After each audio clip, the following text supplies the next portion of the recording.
What unfolded as an astonishing metamorphosis in Iron Ridge Hollow's past, an effort at extortion evolved into a tale that would forever alter the lives of countless individuals.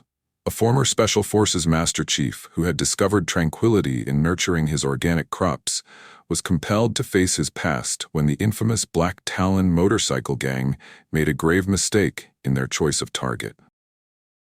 What began as a brutal clash transformed into an unforeseen narrative of redemption, one that would alter the destinies of both predator and prey, converting once hardened offenders into guardians of the very community they had previously instilled fear in.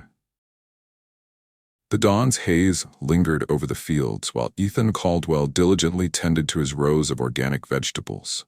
His strong physique glided with silent effectiveness, inspecting irrigation lines with the same meticulousness he once applied to his tactical equipment. 2 decades of experience as a Special Forces Master Chief had instilled in him the importance of beginning early, maintaining constant vigilance, and meticulously verifying every detail. "Morning, Ethan." Margaret Whitmore's well-known voice resonated across the field. The old woman approached him, her familiar basket filled with warm muffins and thermoses of coffee in hand. "I figured you could use some breakfast. You've been out here since the early hours once more." Ethan stood tall, brushing his hands against his faded jeans. "Margaret, you're indulging me too much." These muffins would have delighted Emily. His voice took on a gentle quality at the mention of his late wife. "Indeed, it seems that care is a necessary duty. If I didn't, your mother would surely come after me." Margaret placed the basket gently on a nearby work table. "Moreover, you are the sole person who assists me with my roses. This year's garden competition will be my triumph." While they enjoyed their breakfast, the faint roar of motorcycles reverberated through the valley. Margaret's expression grew tense with worry. "They have returned. For the 3rd time this week." Ethan maintained his composure, carefully savoring each sip of his coffee. "The Black Talon are becoming more audacious. Sheriff Daniel reports that they have targeted 3 farms in the neighboring county. William Anderson's leg was shattered when he declined to hand over their demanded protection money." Margaret murmured softly, "The Hargrove Supply Depot has been a cherished family legacy for generations. Now he's discussing the prospect of selling." The roar of the motorcycles intensified. Ethan assisted Margaret in collecting her belongings. "It's time for you to return home." "I will take care of this." Ethan Caldwell, "Stand your ground and don't let those bullies get to you." Margaret cautioned, yet rushed to her vehicle. Just as she was about to leave, a dozen motorcycles thundered down the dirt road toward Caldwell Farm. Their leader, known as Darius Kane, presented a striking presence in black leather adorned with Iron Raven emblems. His scarred face contorted into a semblance of a smile as he gazed over the lush fields. "Impressive arrangement you have, cultivator," Darius shouted, turning off his engine. It would be unfortunate if anything were to occur to it. His 11 companions fanned out, their boots trampling the delicate seedlings beneath them as they moved forward. Ethan remained still, his hands resting comfortably by his sides. To those with a discerning eye, his posture would have betrayed a lifetime of martial expertise. Yet to these bikers, he was merely another struggling farmer on the brink of a tough awakening. $5,000 a month ensures your lovely farm remains secure," Darius remarked, donning sturdy gloves. In a fit of frustration, he sent a tray of seedlings tumbling to the ground. "Incidents occur." Ethan spoke softly. Those were Margaret's competition roses. His voice held no menace, yet an undercurrent in his tone prompted 2 of the bikers to share wary looks. Darius remained oblivious. "Ah, the plants belonging to the elderly woman? Perhaps we ought to pay her a visit as well. I bet she would whip up some delightful muffins for us." Ethan's gaze grew steely. "This is your final opportunity to depart without conflict. Following that, the situation becomes intricate." The bikers burst into laughter. Darius grasped a thick chain, coiling it around his fist with determination. "Gentlemen, enlighten Farmer John on the consequences of disrespecting the Black Talon." A biker named Bruno took the initiative, swinging a lead pipe toward Ethan's head. But Ethan had vanished from the scene. With movements refined through numerous battles, he deftly avoided the attack and disarmed Bruno with a calculated strike to the wrist. Before the pipe even touched the ground, Bruno was already there, breathless and desperate for air. What on earth? Luther, the towering figure of the biker gang, surged ahead with determination. Ethan flowed effortlessly, guiding Luther's force into a nearby water trough. The towering figure emerged, gasping and taken aback. Darius's expression twisted in fury. Travis, grab the wrench and take him down. The last two bikers brandished their knives, circling Ethan with a wary intensity. They launched their assault in unison, anticipating that their combined force would be too much for him to handle. Instead, their collaboration backfired, as Ethan leveraged one person's momentum to bring down the other. Darius gazed in shock at his crew, who were sprawled on the ground, moaning in pain. "You have met your end, farmer." With a swift motion, he sent his chain slicing through the air. Ethan snatched it with a single hand, the years of his training shining through in the seamless movement. That's what the Taliban claimed as well. With a swift tug, he yanked the chain, sending Darius reeling off balance. They were mistaken. The confrontation concluded swiftly thereafter. Upon Sheriff Daniel's arrival 5 minutes later, he discovered 12 members of the infamous Black Talon, bound with their own bike chains, seated in Ethan's rose garden. "My goodness, Caldwell." The sheriff let out a heavy sigh. Couldn't contain the thrill from abroad. Ethan was in the process of replanting Margaret's rose seedlings. Margaret was threatened, Dave. I simply couldn't allow that to go unchallenged. Yet, this was merely the start. No one could have foreseen how this one encounter would evolve into a narrative of redemption, healing, and unforeseen camaraderie. The serene farmer, who had diligently sought to escape the Darius of violence, was on the brink of undertaking his most significant journey yet. One that would transform not only his own existence, but also the lives of all in Iron Ridge Hollow. The scene was prepared for an extraordinary adventure that would demonstrate how the most significant triumphs arise not from vanquishing foes, but from transforming them into friends. It all began with an unassuming farmer yearning to cultivate his roses in tranquility. The news of the clash at Caldwell Farm raced through Iron Ridge Hollow with astonishing speed. As the sun dipped below the horizon, Sheriff Daniel's phone incessantly buzzed with calls from anxious citizens and reporters eager to confirm the swirling rumors. A lone farmer brought down 12 members of the Black Talon, a gang that had instilled fear across 3 counties.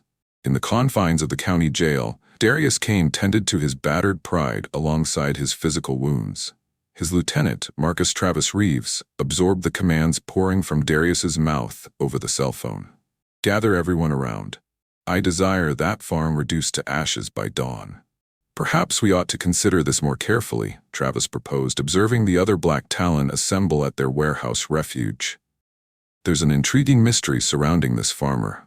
Are you doubting my words?" Darius's voice took on a menacing tone. "That man brought shame upon the Black Talon. No one engages in such actions and survives to recount the tale." The elements were set in motion. A seemingly ordinary act of protection ignited a series of occurrences that would transform a whole community. Yet, before all unfolds, there will be a shedding of blood, a fracture of trust, and the emergence of surprising alliances in the most unforeseen corners. The true conflict for Iron Ridge Hollow was on the verge of unfolding. At Caldwell Farm, Deputy Olivia Navarro captured images of the scene as Ethan tidied up the aftermath of the altercation. "Mr. Caldwell, it's essential that you embrace protection when the rest of the Black Talon become aware of this situation. Thank you for your consideration, Deputy." Ethan interjected softly, meticulously replanting Margaret's injured roses with an almost surgical accuracy. "However, I am capable of taking care of myself." Olivia was determined to persevere. There are, at the very least, 30 additional gang members still out there. They've always responded to every insult thrown their way. Last month, the Peterson farm was set ablaze simply because they declined to pay for protection. Perhaps it's time for someone to take a stand against them. Ethan's voice was steady, yet Olivia couldn't help but observe the way his eyes darted across the horizon, assessing sightlines and possible paths of approach. This was not the conduct of an ordinary farmer.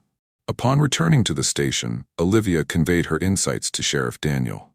"Dave, there's something peculiar about Caldwell. His movements are precise, and the manner in which he dispatched 12 armed men suggests extensive training. Daniel let out a weary sigh as he gazed at the folder labeled classified resting on his desk. Olivia, there are certain matters that are best untouched. Rest assured, Ethan Caldwell is far from our biggest concern. That evening, Margaret stood her ground at the farm, undeterred by Ethan's objections. She positioned herself at his kitchen table, meticulously arranging the fresh-cut roses with determination. Those ruffians menaced my blossoms. Moreover, it's essential that someone looks after your nutrition. A truck arrived and parked outside. Dr. Natalie Sinclair, the community veterinarian and the best friend of Ethan's late wife Emily, rushed in. "Ethan, I just found out. How are you doing?" Her gaze swiftly swept over him, searching for any signs of harm. "I'm doing well, Alice. Today, it's all about tending to the garden." Ethan offered a faint smile. "Care for the garden. The entire town is buzzing about how you single-handedly brought down half of the Black Talon." She hushed her tone. "Rumor has it that Darius Kane is on a vengeful quest." "Let him come," Ethan murmured softly. Yet, there was an unmistakable quality in his voice that prompted both women to share concerned looks. Within the walls of the community center, Reverend Samuel Carter was navigating the aftermath in his own unique manner. The Black Talon had been haunting his congregation for months, extorting protection money from church fundraisers. An urgent meeting was convened with local business owners. "We cannot allow Ethan to confront this by himself," William Anderson insisted from his wheelchair, his fractured leg elevated. "The Ravens are poised to return with all their might. What actions can we take?" Jacob Fletcher inquired from the hardware store. "They are murderers. We are merely cultivators and merchants." Reverend Carter appeared deep in contemplation. "Perhaps that has been our issue from the very beginning. We have been operating independently. It's time we united. How about we pause for a moment? Share with us your location as you join in. If this type of content resonates with you, be sure to subscribe, as tomorrow's tale promises to be something extraordinary." As darkness enveloped the city, the Black Talon assembled in great numbers at their warehouse. More than 30 bikes stood in formation as Darius unveiled his scheme for retribution. Yet Travis remained unable to dispel his discomfort. He had served in Afghanistan, and there was an unmistakable familiarity in the way Caldwell had engaged in battle. "Take a look at this," Luther remarked, displaying his phone to Travis. He had been delving into Caldwell's history. The man relocated here 2 years ago, shortly after the passing of his wife. Acquired the estate from his uncle. However, prior to that, there was absolutely nothing. It feels as though he was never there at all. "Darius, it's essential that we gather more information about this farmer before taking any action against him," Travis cautioned, his instincts honed by experience alerting him. "We possess all the knowledge required." Darius growled fiercely. "He has passed away. This evening, we will demonstrate to Iron Ridge Hollow the consequences of crossing the Black Talon." Young Noah Whitmore, the grandson of Margaret, observed intently from his concealed position behind the warehouse. He trailed the bikers, seeking to collect insights that could aid Ethan. His heart pounded with anticipation as he listened to their schemes. Yet, just as he began to make his exit, a twig cracked beneath his foot. What was that all about? Bruno's voice resonated powerfully. "Examine the boundaries." Noah sprinted, his feet thudding against the gravel. Motorcycles erupted into a symphony of sound behind him. The young lad was familiar with these paths, yet the bicycles surged ahead with greater speed. The glow of the headlights cast a light on his journey as the gang approached menacingly. Just as despair began to settle in for Noah, a recognizable pickup truck emerged from a side road. The passenger door swung wide open. "Get in," Ethan ordered. Noah leaped into the truck, just as Ethan performed a flawless defensive driving maneuver, kicking up a cloud of dust that obscured their pursuer's vision. In the rearview mirror, Noah observed the exasperated bikers come to an abrupt halt. "What led you to that conclusion?" Noah inhaled sharply, his heart pounding in his chest. "Margaret reached out, mentioning that your behavior at dinner seemed a bit off." Ethan spoke with a steady tone, yet his gaze remained fixated on the mirrors, constantly scanning. "Your actions were truly courageous, Noah. Foolish, yet courageous." "They're arriving tonight," Noah exclaimed. "They're all set to set the farm ablaze." Ethan nodded, his expression one of quiet understanding. I understand, and that's why I require your assistance in ensuring everyone's safety. The truck veered toward town, where the glow of lights began to flicker on as news of the looming confrontation circulated. Iron Ridge Hollow was on the brink of a night that would alter the course of its existence. The dilemma lay not in the certainty of the Black Talon assault, but in the capability of a single ex-Special Forces operative to shield a whole community from their wrath. Unbeknownst to all, this night would ignite a series of events that could either shatter Iron Ridge Hollow or transform it into something more resilient than anyone could foresee. The true struggle extended beyond merely safeguarding a farm. It was a fight for the very essence of a community. In the days ahead, both hunter and hunted would discover profound truths about resilience, redemption, and the essence of camaraderie that would resonate for ages to come. The dimly lit church basement buzzed with a palpable tension as Ethan spoke to the assembled townsfolk. Sheriff Daniel lingered by the entrance, his deputies expertly stationed throughout the premises. The distant rumble of motorcycles outside grew steadily louder. Everyone stays here until it's over, Ethan instructed, his voice imbued with a calm command that compelled attention. Sheriff Daniel and Deputy Navarro are dedicated to ensuring your safety. But it's your land they're coming to set ablaze, William Anderson argued. All that you have strived to achieve. Structures can be reconstructed, Ethan responded. Lives are unable to. His eyes locked onto Margaret's unwavering gaze. No debates, Margaret, you as well. To hell with that, Margaret declared, rising to her feet. Emily would hold it against me forever if I allowed you to confront this by yourself. Additionally, there's a pot of fresh coffee brewing in your kitchen. A fleeting smile danced across Ethan's face. Patience is key. The coffee can hold off for now. Margaret stated with conviction, that coffee isn't for you. Following a fierce battle, even the most troubled souls require a pause for reflection. At times, the most effective resolution to conflict can be found in the warmth of a steaming cup of coffee and the openness of a listening heart. The scene was prepared.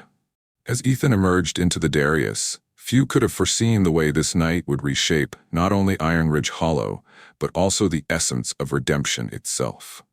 Outside, Sheriff Daniel took Ethan aside. Are you certain about this? I can have the state police arrive within an hour. An hour is too long, Ethan said, glancing at his watch. This must come to a close by tonight. Dave, these individuals have endured fear for far too long. The sheriff gave a hesitant nod. I honestly believed that when you returned here, you had put all of this behind you. I did as well. Ethan gazed upward at the encroaching dais of the sky. At times, the battles we face are not ones we select ourselves. They select us. At Caldwell Farm, Ethan moved with purpose and precision.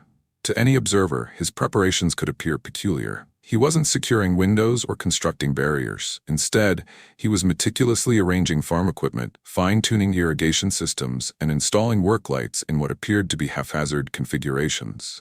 In the meantime, the Black Talon assembled at their designated staging area. Darius strode back and forth before his gathered troops, a formidable group of 40 riders, marking the most significant assembly of the gang in years. This concludes this evening. Darius's voice resonated above the growl of the engines. Caldwell brought us down, showcasing our vulnerabilities. Once we finish with his farm, the Black Talon will instill fear in anyone who dares to oppose them. Yet, Travis observed something peculiar. Their most aggressive members were celebrating, yet a few of the seasoned individuals in the group appeared uneasy. He knew that expression all too well. He had observed it in the mirror frequently enough. It was the visage of individuals who had endured a lifetime of brutality. Luther Bruno, you'll handle the eastern route, Darius commanded. The team led by Travis strikes from the west. I desire that area to be enclosed. The boss, Travis, interjected. There's an unsettling feeling in the air. Caldwell was given ample time to vacate, yet my informants indicate he remains on the premises. Excellent, Darius beamed. Simplifies the process. No, Travis insisted, his instincts honed by experience screaming at him. It raises eyebrows. No ordinary farmer would confront 40 armed men by themselves. Darius's hand darted forward, seizing Travis's collar. Are you questioning me once more? I'm doing everything I can to ensure our survival, Travis retorted. I served, Darius, observing the way Caldwell maneuvered, the way he orchestrated our setup. He's more than merely a farmer. It doesn't matter if he's some kind of superhero, Darius growled. This evening, he meets his end. The bikers surged into the night, dividing into their designated clusters.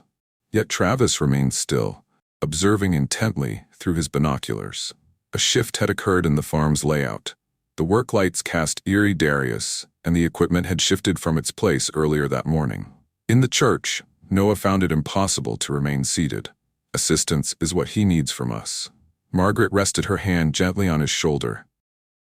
Observe and absorb, young one. At times, those who speak the least can pose the greatest threat. Deputy Navarro scowled at her radio. Sheriff, we have received multiple reports of explosions occurring at the Iron Raven's warehouse. That's unfeasible, Daniel responded.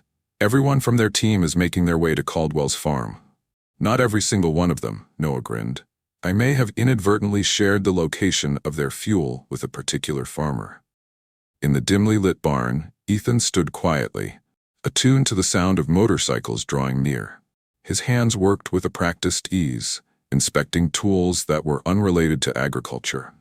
The instincts honed during his time in Special Forces remained deeply ingrained within him. The initial surge of bikers collided with the irrigation pipes he had rearranged. Their bicycles skidded through the muck. The strategically positioned work lights obliterated their night vision, casting elongated Darius that allowed Ethan to maneuver undetected. Amidst the chaos, the whispers of Darius resonated clearly. Locate him. Yet Ethan was already in motion, a silhouette blending with the darkness. One by one, the bikers were rendered powerless and incapacitated by an unseen adversary. Years of specialized experience in operations combined with a deep understanding of the farm's layout. He's dissecting us, someone exclaimed.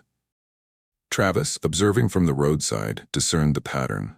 Son of a...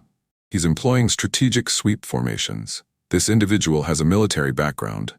Fury coursing through him, Darius seized a gas can, set it ablaze, let it all go up in flames. However, when he attempted to douse the barn with fuel, he discovered that the can was filled with water instead.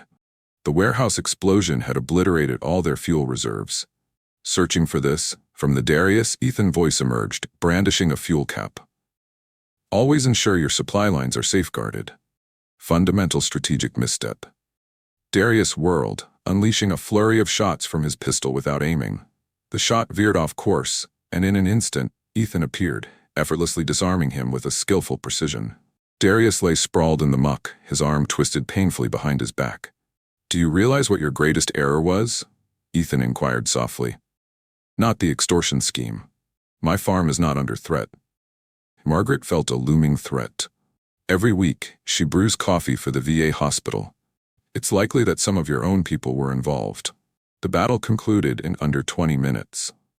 Upon Sheriff Daniel's arrival, he discovered 30 bikers securely zip-tied and seated in the barn.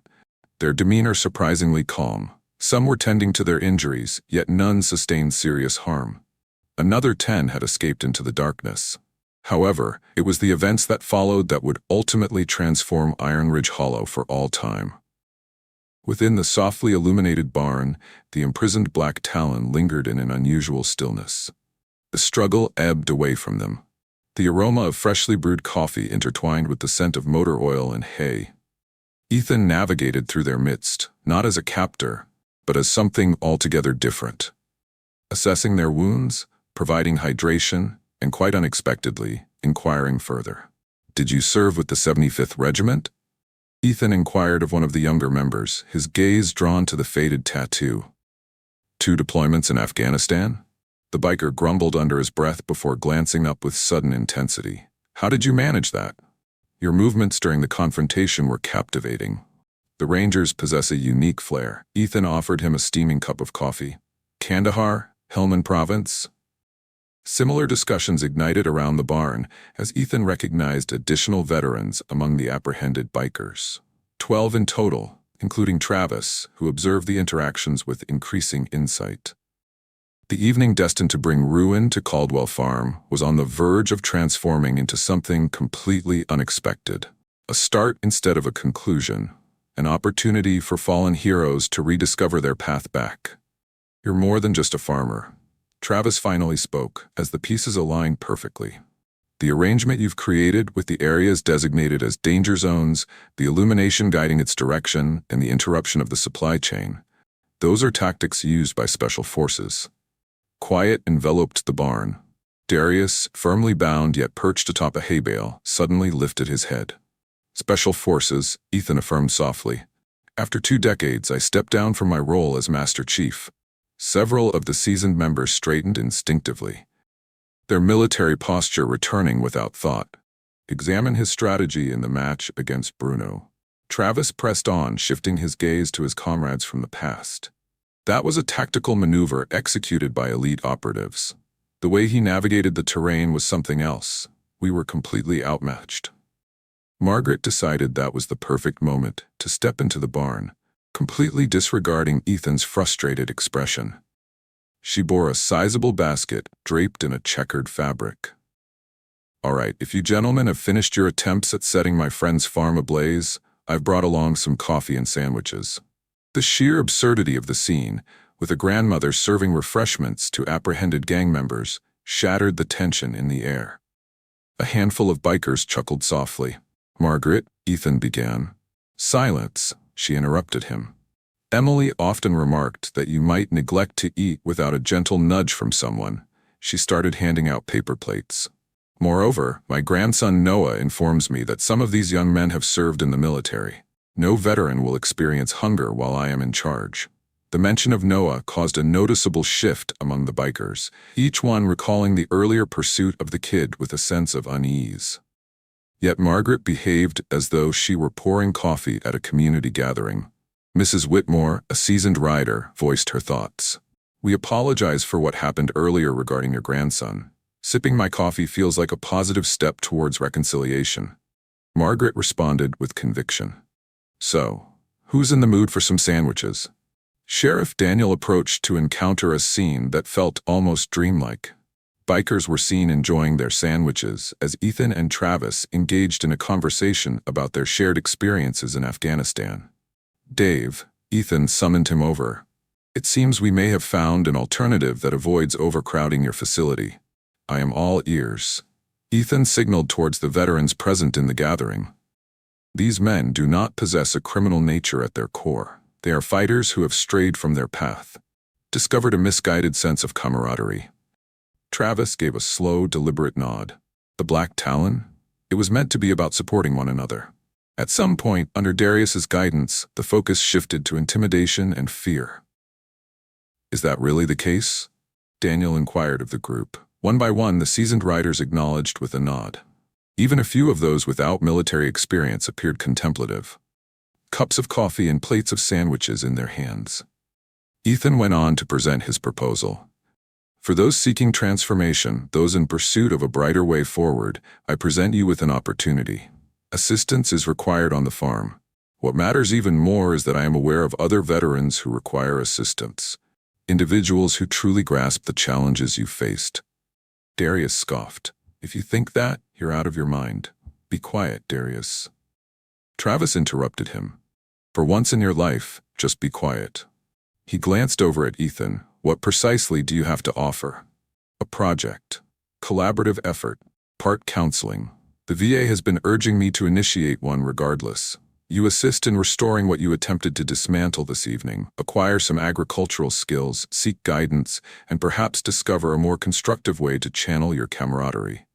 Deputy Navarro, having been a silent observer, finally broke his silence. Sheriff, we might consider integrating it into a rehabilitation initiative. Alternative sentencing options. Individuals who finish it receive spotless records. Daniel gave a slight nod. Those who do not. I'm in, declared the young ranger without hesitation. Others started to agree. All of you are lacking strength. Darius attempted to rise, but his hands were bound, preventing him from doing so. The Black Talon are far from a support group. No, Travis concurred. We are meant to be brothers, yet we have lost sight of what that truly signifies. He turned to face Ethan.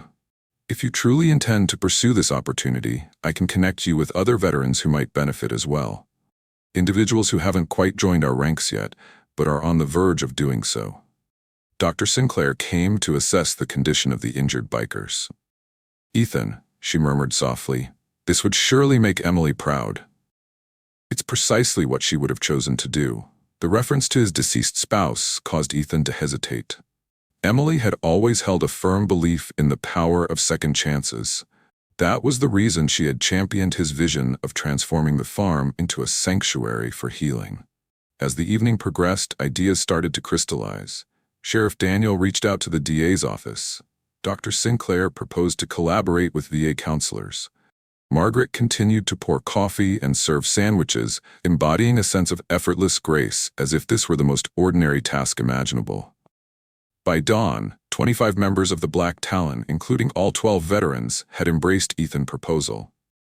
Darius and his most devoted followers would confront legal repercussions, yet the bulk of the gang was choosing an alternate route. "You know," Travis said as the sun rose, "we need a fresh name. We can't hold on to Black Talon if we're going to evolve." Noah proposed the name Garden Warriors, having stealthily returned to the farm despite his grandmother's objections. The ex-bikers grumbled, yet smiles lingered beneath their protests.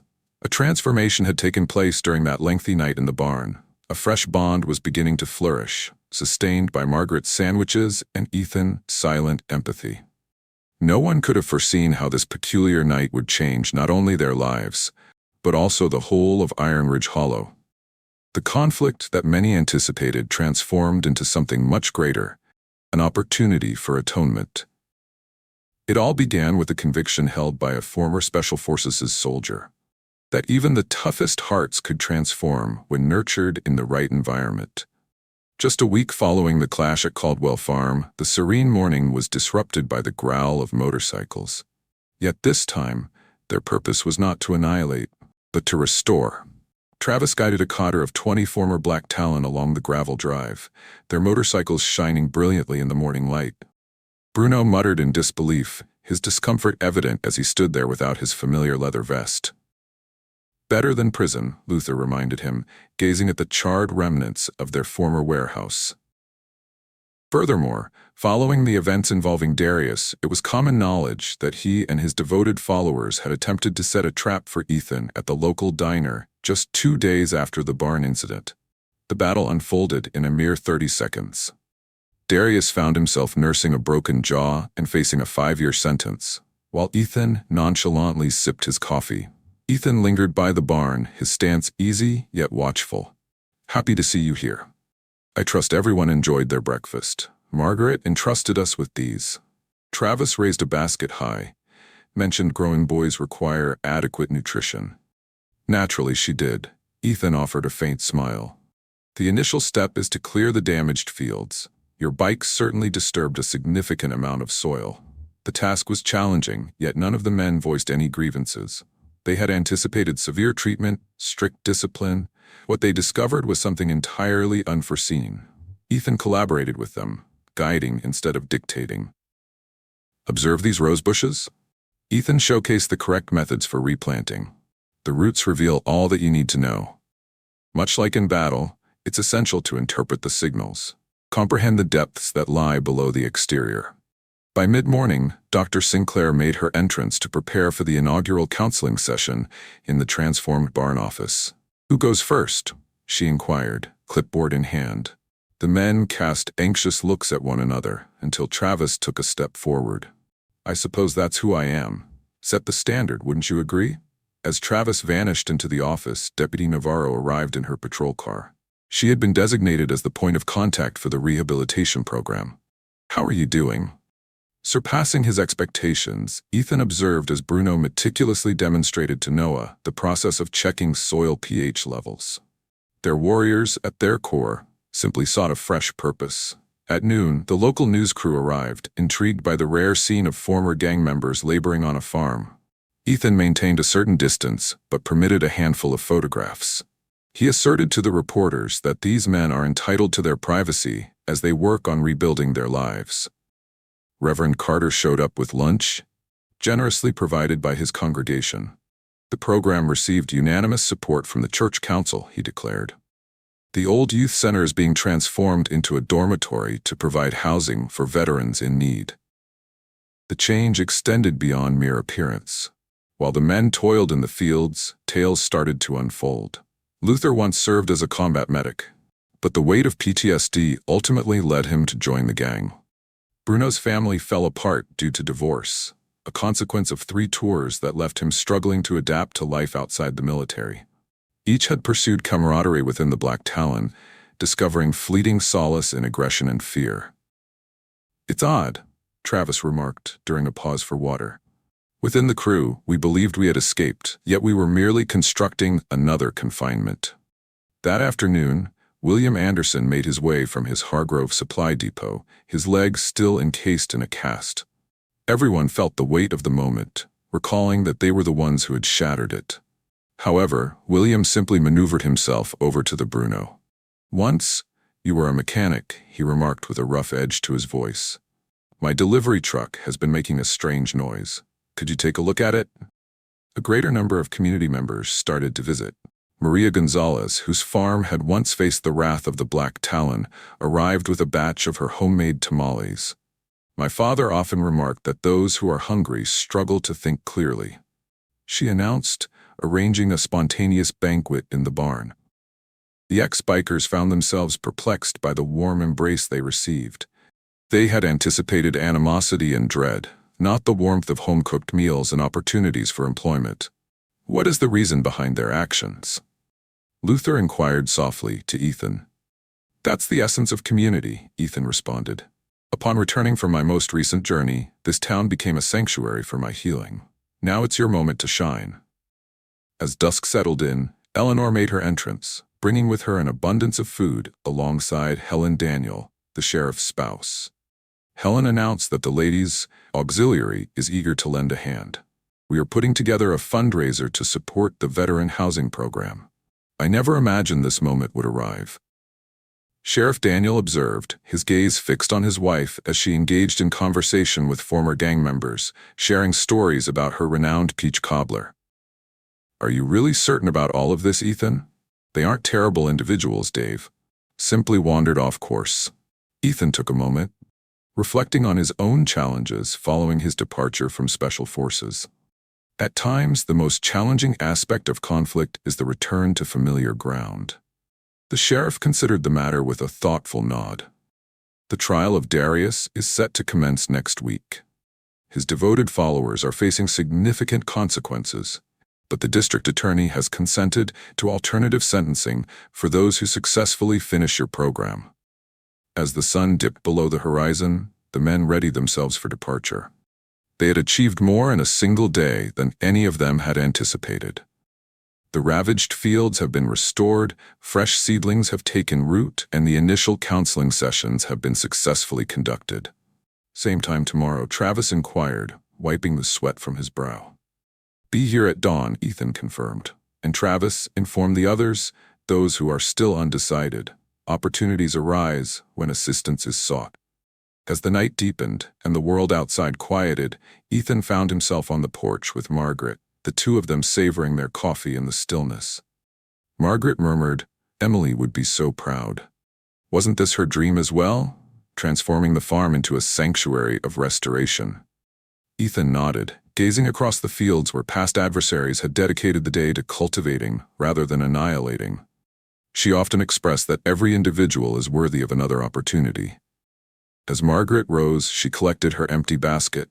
"It seems you're beginning quite well. Those boys bring back memories of you when you first returned home. Adrift, frustrated, searching for meaning." Ethan remarked that they are good men. They just need a gentle nudge to remember that. As Margaret drove off into the distance, Ethan glanced at his phone. 5 additional former Black Talon reached out via text expressing their interest in joining the program, and William Anderson had also sent a message regarding the hiring of 2 of them at his Hargrove supply depot. The beginnings of transformation had been sown. At this point, all that was required was a period for development. 2 weeks into the rehabilitation program, chaos descended as 30 motorcycles thundered into Iron Ridge Hollow. The Death Riders, a competing gang from the neighboring state, had picked up on the Black Talon perceived vulnerability. Ethan was instructing a group of veterans on irrigation systems when Travis galloped swiftly onto the farm. We are facing significant challenges. Death Riders, Ethan inquired with a steady demeanor, even as his gaze began to sweep across the horizon. At this moment, they find themselves at Williams Hargrove Supply Depot, making threats towards Bruno and Luther. The news about our management shift has spread. Bring everyone back to the farm immediately. At William Anderson's Hargrove Supply Depot, Bruno and Luther confronted the formidable leader of the Death Riders, a towering figure known as Crusher. The two ex-Black Talon had been employed in legitimate positions there for a week. Observe yourself as well, Crusher mocked, toppling a stack of feed bags, pretending to be a shop clerk earning honest wages. Black Talon reduced to mere iron pups. Let it be, Crusher, Bruno cautioned. We've moved on from that chapter. No one is finished until we declare them finished. The tool cart was toppled by Crusher. Even though Darius is behind bars, you are still obligated to fulfill the protection payments from his arrangements. William Anderson maneuvered his wheelchair out of his office, his recovering leg still encased in a brace. This is my estate. Leave now, or I will have to involve the sheriff. Crusher chuckled. Contact anyone you wish, old man. As they arrived, they are already present. Ethan's soft voice drifted from behind them. The Death Riders pivoted to see Ethan, flanked by Sheriff Daniel and Deputy Navarro, standing resolutely before them.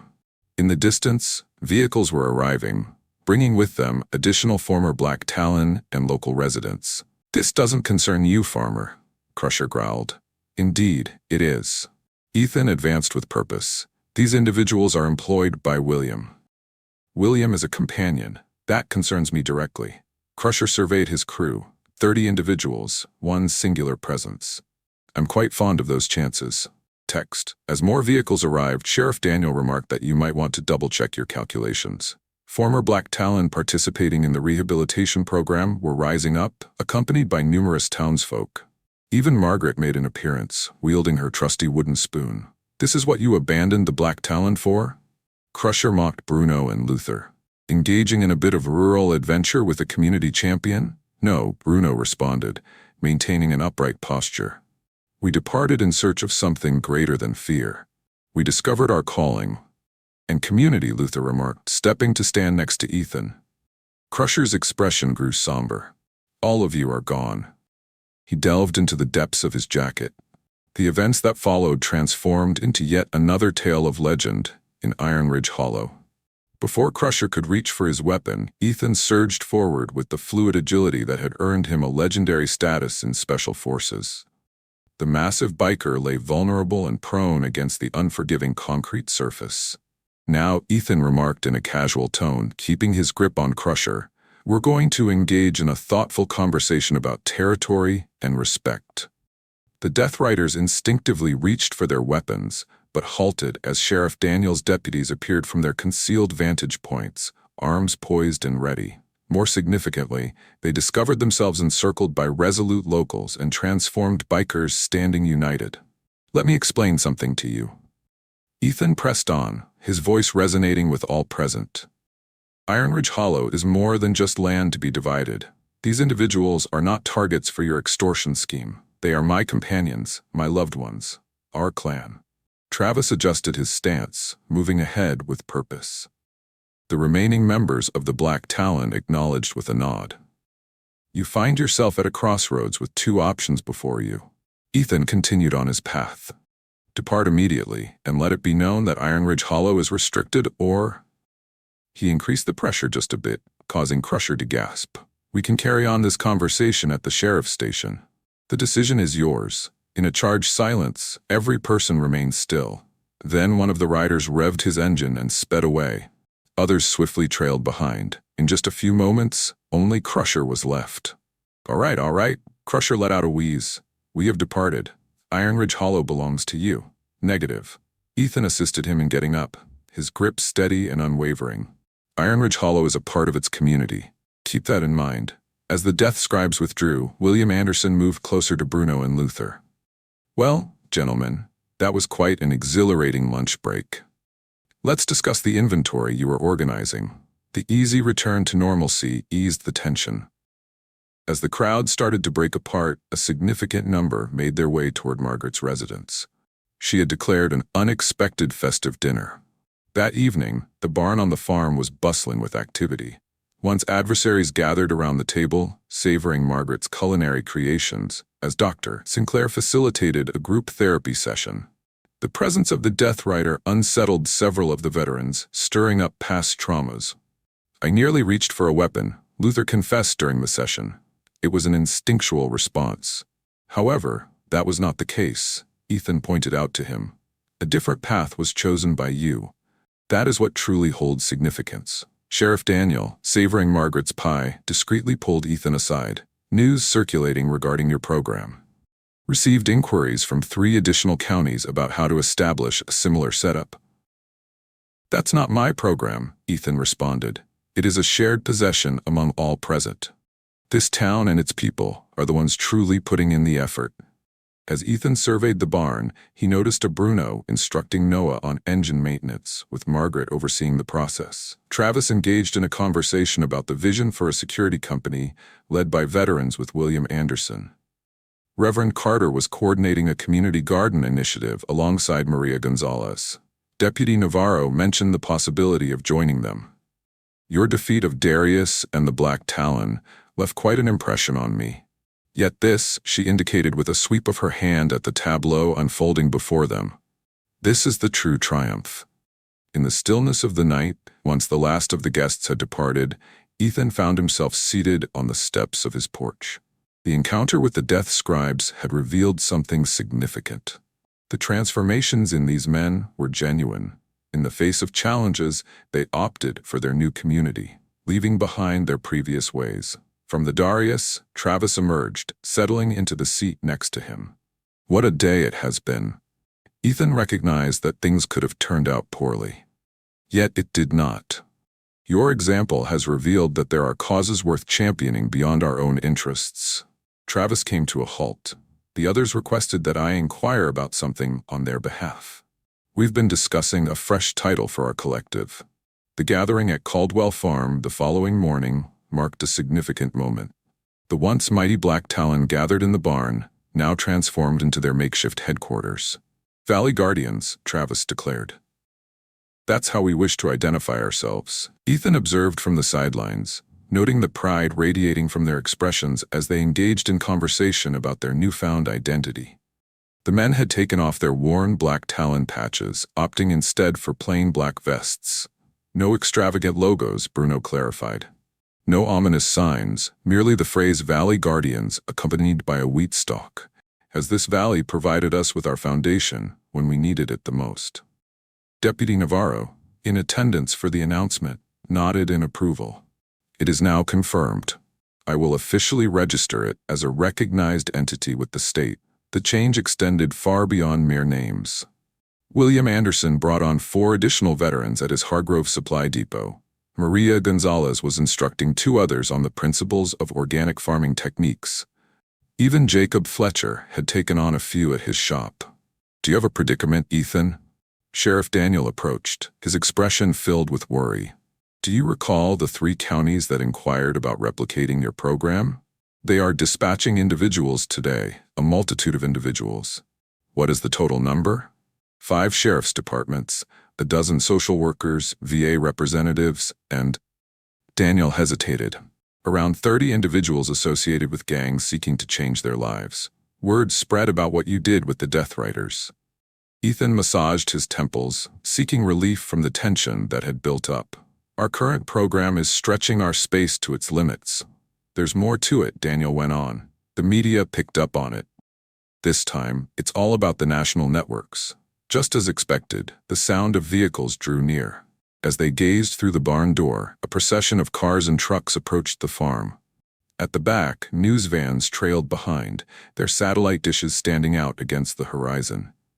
At that moment, Margaret made her entrance, carrying a basket filled with muffins. "It's fortunate that I prepared more than enough." The ensuing hours unfolded in a whirlwind of disorder. Officials from nearby counties sought information regarding security measures.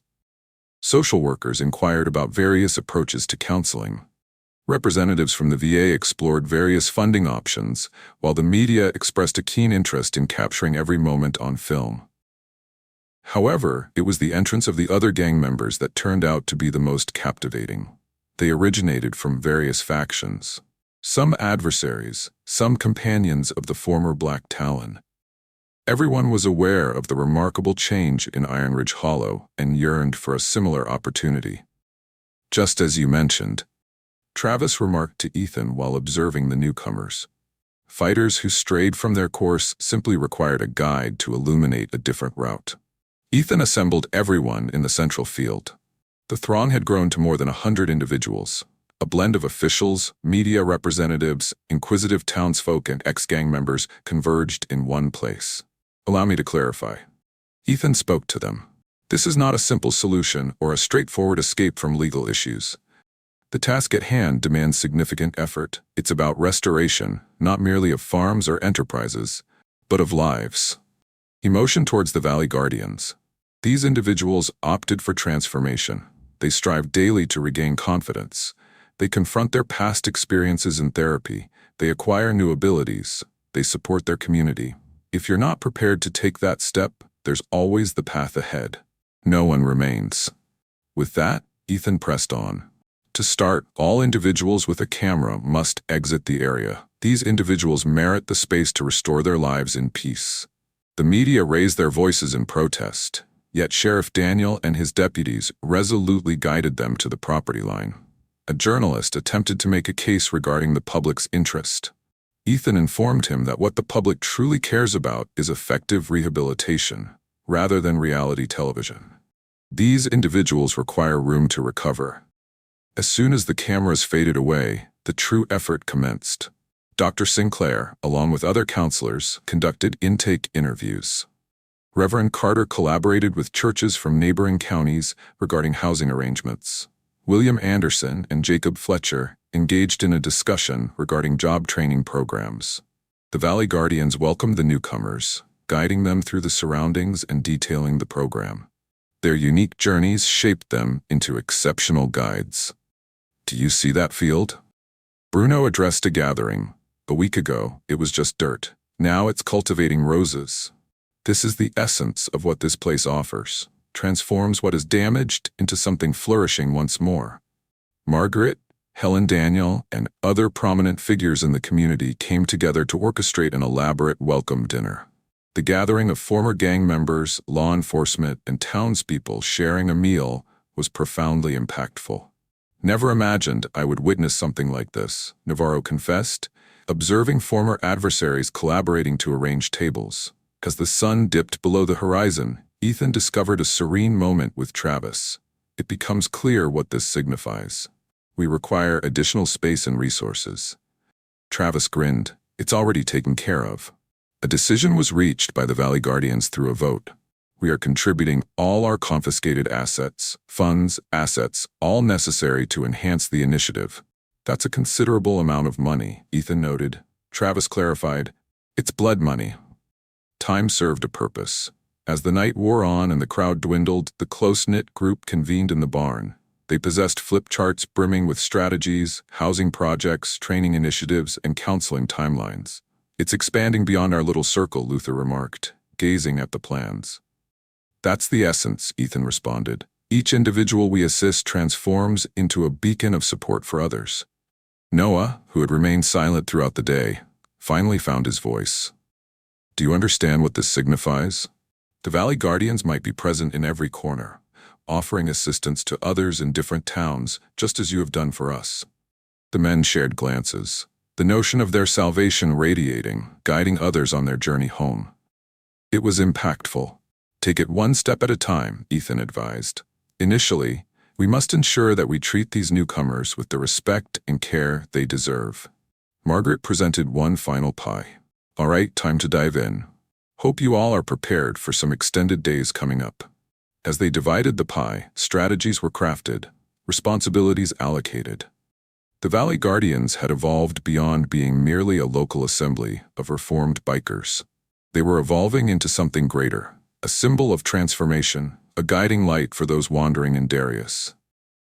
As the program's expansion reached its 3-month mark, the conclusion of Darius's trial was approaching. The courtroom buzzed with anticipation as Ethan ascended the stand, his words pivotal to the prosecution's argument. "Mr. Caldwell," the prosecutor initiated, "kindly recount your experiences with the defendant and the black talon for the court." Darkness loomed over the defendant's table, yet Ethan held his ground with unwavering calm. "They arrived at my farm, insisting on payment for protection. Upon my refusal, they resorted to threats of violence. So, you, an ordinary farmer, were able to overcome several armed assailants?" Ethan locked eyes with Darius. "I have retired from my position as a Master Chief in the Special Forces." It was far from straightforward. The unexpected disclosure sent ripples through the courtroom. Darius's complexion drained of color as 2 decades of covert missions were succinctly recounted for the tribunal. After overcoming their resistance, the prosecutor pressed on, suggesting that you extended the opportunity for rehabilitation rather than pursuing prosecution for those open to transformation. "Indeed, I saw them for what they truly were, warriors adrift in search of a new purpose." The attorney for Darius attempted to dispute Ethan's account, yet recordings from several phones captured the events of that night with clarity. When asked about the incident involving the deceased, Ethan simply stated that they chose to leave peacefully. At Caldwell Farm, the expansion was bustling with activity. The Valley Guardians acquired neighboring properties through the use of their relinquished assets. New dormitories provided accommodation for 50 veterans on their journey to recovery. Training facilities and counseling centers functioned on a daily basis. Issues at the Northfield, Travis conveyed as Ethan came back from court. A confrontation broke out among the newcomers. Long-standing gang rivalries are proving difficult to fade away. Ethan discovered Bruno and Luther already managing the situation, intervening between 2 factions of former adversaries. "Are you looking for a challenge?" Bruno insisted. "All right, direct it appropriately." He gestured toward the boxing ring they had arranged. "In that space, with gloves on, under careful watch, or you're no longer part of the program." The men appeared somewhat embarrassed. One raised their voice. 2 years ago, my friend was taken from me." "And how many of their companions did you eliminate?" Luther inquired softly. "Each of us carries the weight of our actions. The question is, are you here to contribute or to remove it?" The tension unraveled gradually. The team dispersed, each member embarking on their respective tasks. "Well done," Ethan said to Bruno and Luther. "Your progress is impressive." "He absorbed wisdom from the finest," Luther responded. "I received an update from the VA regarding my learning journey. Our program is receiving official recognition. Desire to implement it as a standard across the country." Within the primary barn, which has now been transformed into an administrative hub, Dr. K. Sinclair was collaborating with counselors from 3 different counties. She reported that the trauma-informed approach is effective. Integrating therapeutic practices with physical activity provides them with a sense of direction as they recover. Reverend Carter came, bearing updates from his recent community engagement. 4 additional churches are eager to support rehabilitation programs, while business associations are providing an increased number of job placements. The Valley Guardians had woven themselves into the very fabric of the community. They ensured safety at community gatherings, assisted senior citizens with home maintenance, and organized a rapid response unit for emergencies caused by natural disasters. "Do you recall the times we used to wreak havoc in spots like this?" The Travis calls softly during the midday meal. "We are safeguarding them now." Deputy Navarro, delivering insights from the sheriff's office, revealed some unexpected statistics. The crime rate has decreased by 60% in 3 counties. Some groups are either departing or inquiring about recovery options. You are transforming the entire area. However, achievement ushered in fresh obstacles. That evening, Ethan convened an urgent gathering. Officials from law enforcement, the VA, local government, and the Valley Guardians convened in the barn. "There's a predicament," Ethan started. "Words are traveling at an alarming speed. We're receiving an overwhelming number of requests, and there are individuals attempting to replicate our program without grasping its essence." Sheriff Daniel gave a slight nod. "We've received information about 3 rehabilitation programs that are merely scams exploiting our name to defraud desperate families." Additionally, Travis noted that other gangs are feigning reform merely to collect information. "Last week, I had to reject 10 individuals who were clearly not genuine." Dr. Sinclair proposed that we require a framework, formal accreditation, development for program leaders, ensuring excellence. The conversation extended for hours. Strategies were developed to structure the program, design training guidelines, and implement verification processes. The Valley Guardians would take on the role of mentors, guiding other communities in the effective rehabilitation of former gang members. It's no longer merely about offering individuals second chances, Ethan elaborated. It's all about executing it correctly. A single misstep could unravel all that we've created. Noah, having taken on the role of the program's unofficial photographer, presented his latest collection of images to them. Once adversaries collaborating, healing for veterans, communities evolving. "Do you know what I observe?" Margaret inquired, her gaze fixed on the photographs. "I perceive a glimmer of optimism. These individuals are not merely transforming their own lives. They are demonstrating to others that it can be done." In the stillness of the night, once the last guest had departed, Ethan strolled through his fields. The previously tranquil farm had evolved into a symbol of change. Yet, as the Darius of judgment draw near and imitators loom over their efforts, greater obstacles await on the horizon. Travis accompanied him on his stroll. The lawyer representing Darius came up to me, requested that I provide testimony regarding your use of excessive force. A proposal was presented. I told him to take a hike. A new code has arrived. Travis gazed at the glowing structures where ex-gang members were carving out fresh beginnings. "What we've created here transcends Darius, greater than all of us." Ethan acknowledged with a nod, grasping the situation. The tiny seed of transformation they had sown had blossomed into something extraordinary. Now they needed to safeguard it, cultivate it, and ensure it flourished appropriately. Ethan murmured that Emily would have truly cherished this. She often claimed that the farm had the power to mend souls. I had no idea just how accurate her words were. The sentencing hearing for Darius Davidson altered the course of events entirely. The courtroom hushed as he prepared to deliver his closing remarks. Yet, rather than displaying any regret, his gaze burned with animosity. "Do you really believe this has come to an end?" Darius growled, pivoting to confront Ethan. "The Death Riders were merely the start. I have companions in Darius-y realms. They are approaching your quaint, whimsical farm."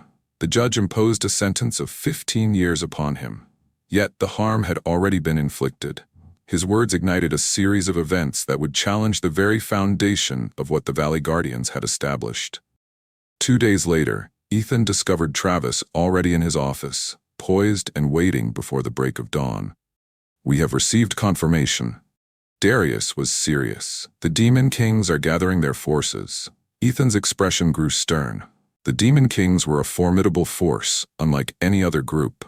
They operated as a meticulously structured crime syndicate, boasting connections that spanned several states. "What is the quantity?" "At least 100 authors." However, that isn't the most troubling aspect. Travis presented a file. "They are also focusing on our additional rehabilitation centers." In an instant, the Valley Guardians had triumphantly launched 5 satellite programs across neighboring counties. Every center sheltered numerous veterans striving to reconstruct their lives. Sheriff Daniel convened an urgent meeting. Representatives from law enforcement across 6 counties gathered in the barn with the leaders of Valley Guardian. Coordinated attacks are suggested by intel, as reported by Daniel. They seek to dismantle all that you have created. Demonstrate to all that rehabilitation is merely an illusion. "Let them approach," Bruno snarled. However, Ethan lifted a hand. "This isn't about conflict," Ethan stated. "It's about safeguarding our creations. These individuals place their faith in us for new beginnings. We will rise to the occasion." Dr. Sinclair raised his voice. "Currently, there are 87 veterans undergoing active rehabilitation at various centers. A significant number continue to grapple with the effects of PTSD. A brutal clash might unravel the progress made over months of healing." Deputy Chan emphasized the potential loss of community support if this escalates into a conflict. Ethan examined the map laid out on the table, his specialized training coming to the forefront. "It is imperative that we evacuate the satellite centers. Gather everyone here." Reverend Carter pointed out that the total exceeds 200 individuals when including staff and their families. "Where shall we place them?" Margaret proposed from the threshold, the church camp. All eyes were drawn. Her arrival went unnoticed by all. This season feels devoid of life. Numerous cabins with a solid security arrangement. My construction teams can strengthen it, Jacob Fletcher suggested. Lumber and materials are all set and prepared for action. The Valley Guardians advanced with a disciplined grace.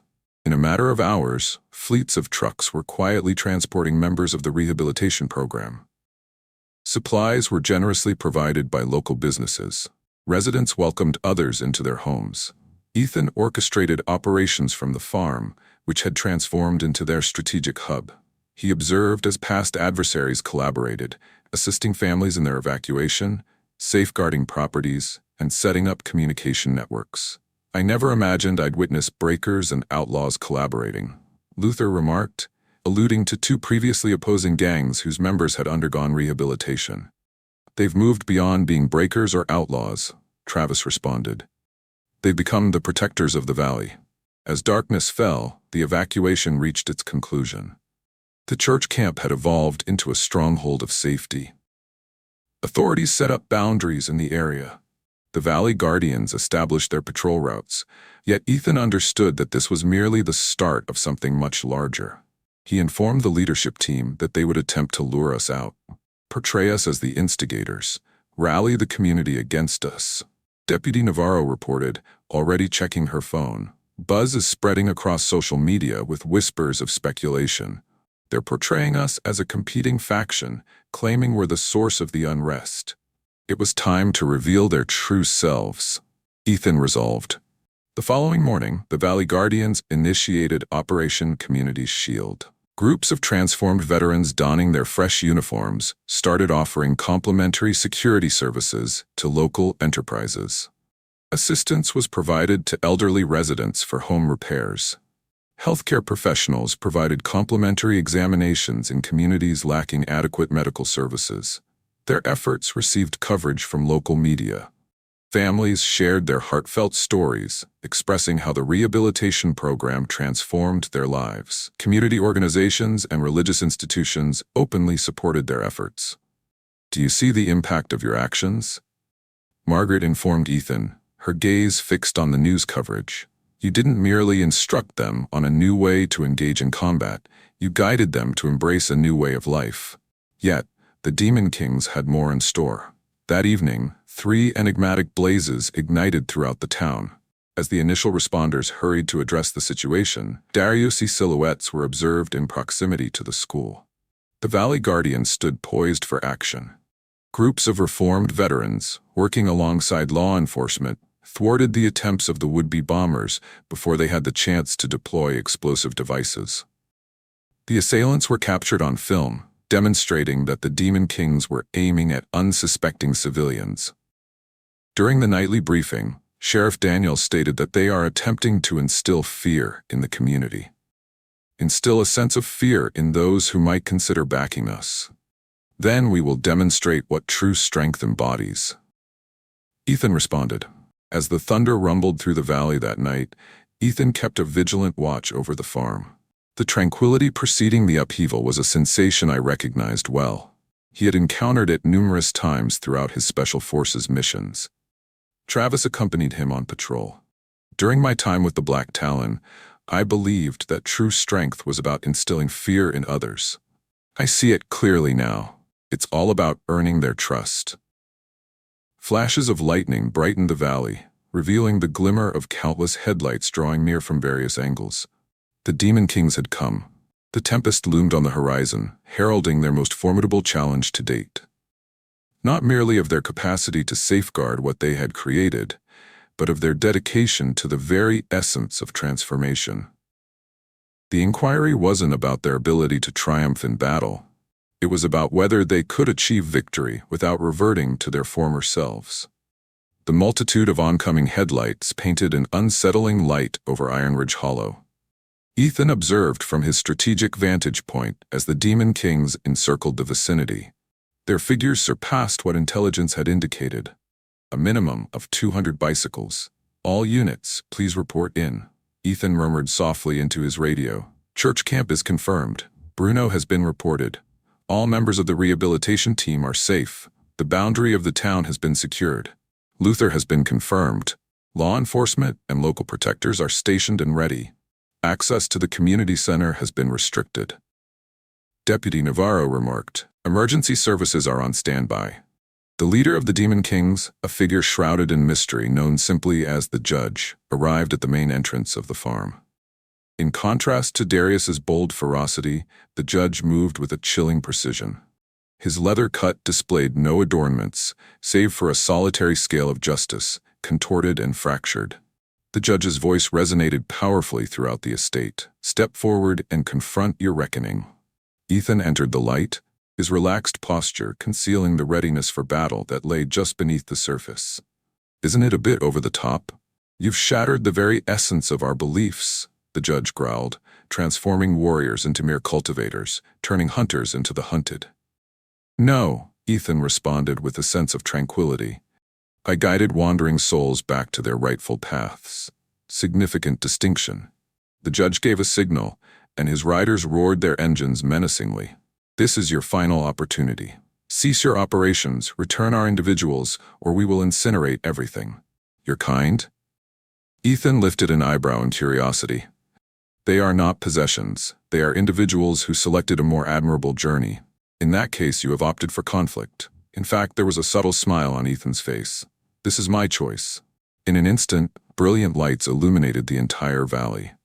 The Demon Kings discovered they were encircled not by law enforcement or military personnel, but by the very fabric of the community. Countless residents gathered closely alongside the Valley Guardians. Tractors lined up, creating barriers that hindered any chance of escape for those caught in the midst of the situation. Buses from the church erected obstacles. Workers in hard hats quickly set up makeshift barricades. "As you assembled your forces," Ethan went on, "we were showing these men the true essence of brotherhood." Amidst the ranks of the Demon King, a surprising shift occurred as dozens of riders peeled away, discarding their gang colors to unveil the uniforms of the Valley Guardians beneath. The Judge's eyes grew wide as the truth dawned on him. They had embedded themselves within his own organization, utilizing reformed members. "Did your own people select us?" Travis stepped into the light, leaving the darkness behind. "We provide an experience unlike any you've encountered before. Salvation." The Judge lunged for a weapon, but Ethan reacted with astonishing swiftness, disarming him with ease. "That's not going to work." Absent from this place, more Demon Kings started to shed their hues. They had witnessed the tales of triumph, listened to the narratives of renewed opportunities. Several individuals had relatives participating in the rehabilitation program. The formidable army was disintegrating right before their gaze. This is the true essence of strength.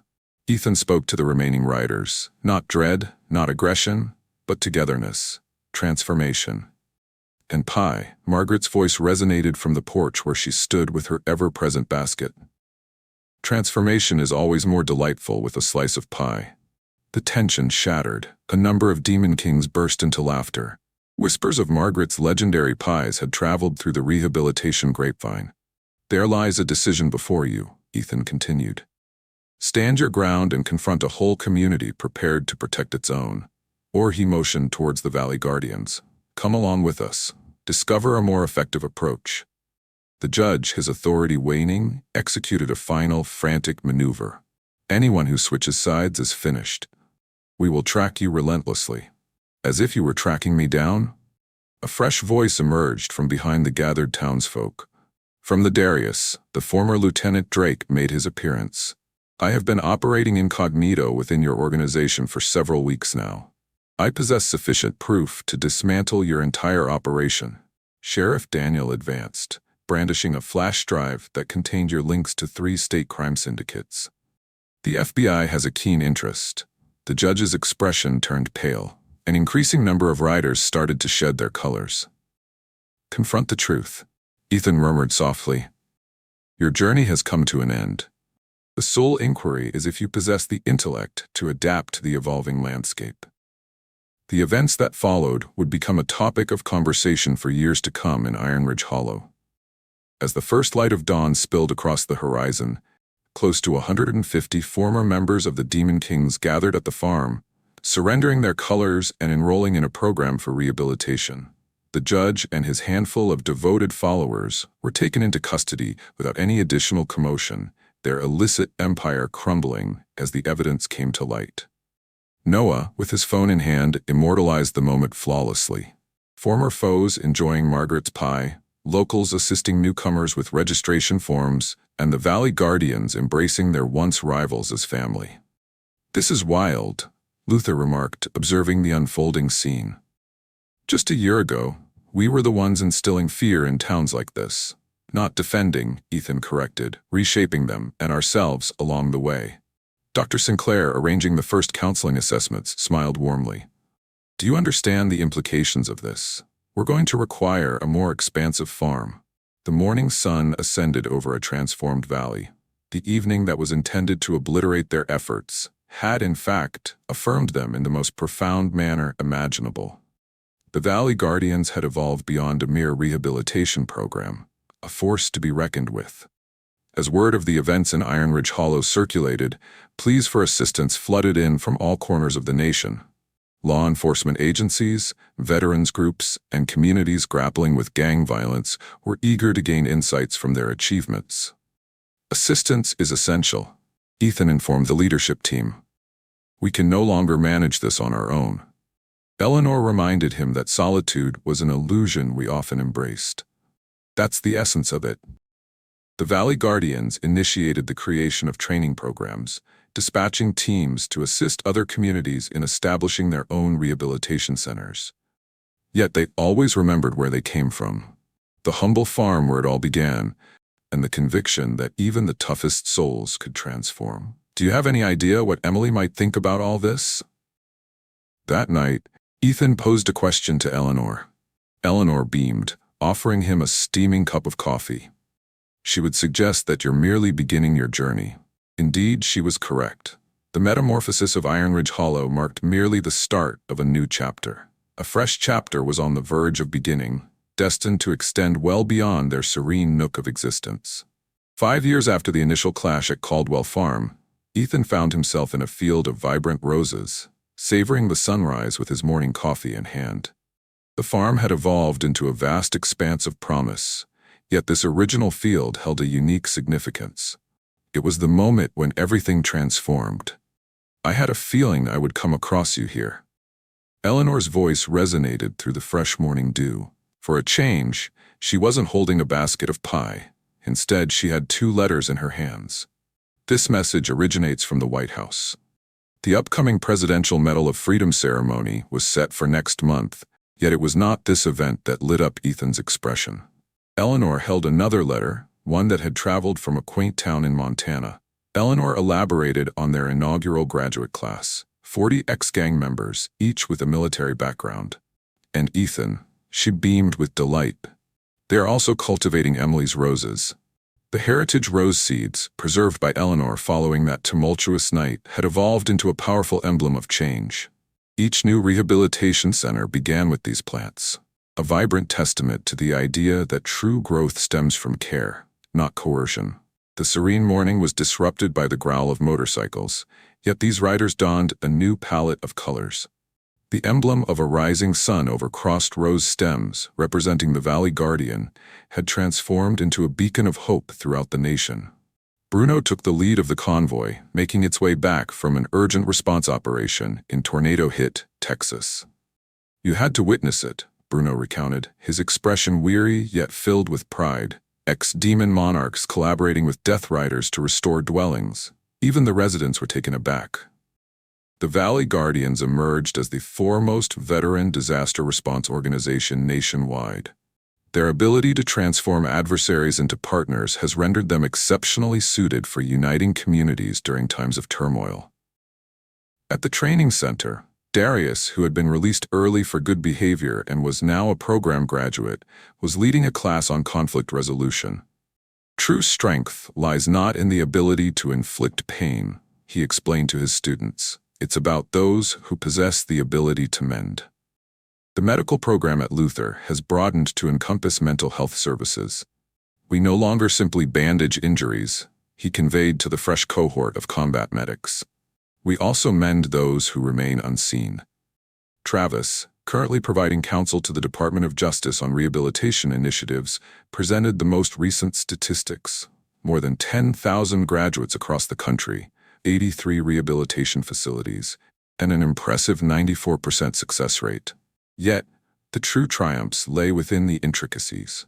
Similar to Noah, who transformed from a frightened child avoiding bikers to leading the Valley Guardians Youth Outreach Program, or the ex-scout of the Demon King, who once attempted to infiltrate them, he now orchestrated their anti-trafficking efforts.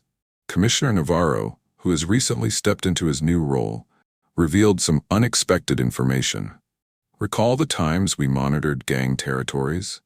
Currently, we monitor transformation zones, regions where Valley Guardian graduates are diligently working to restore communities. The former Black Talon warehouse, once a beacon of dread, had transformed into the national training headquarters for the Valley Guardians. The walls that once harbored conflict now showcased tales of triumph. Countless images capturing the transformative journey of second chances. As dusk settled in, the farm welcomed its cherished annual gathering for the community dinner. Tables extended across the fields where conflicts once unfolded. Once adversaries came together, exchanging tales of change and growth. Have you ever considered what the most impactful form of therapy might be? Dr. Sinclair inquired, observing the assembly. This. Collective. Connection. Objective. Reverend Carter acknowledged with a nod. At the outset, we believed our mission was solely to put an end to violence. It appears we were in the process of reconstructing souls. Margaret had truly surpassed all expectations with the pies. Is it really a celebration without dessert? She was adamant.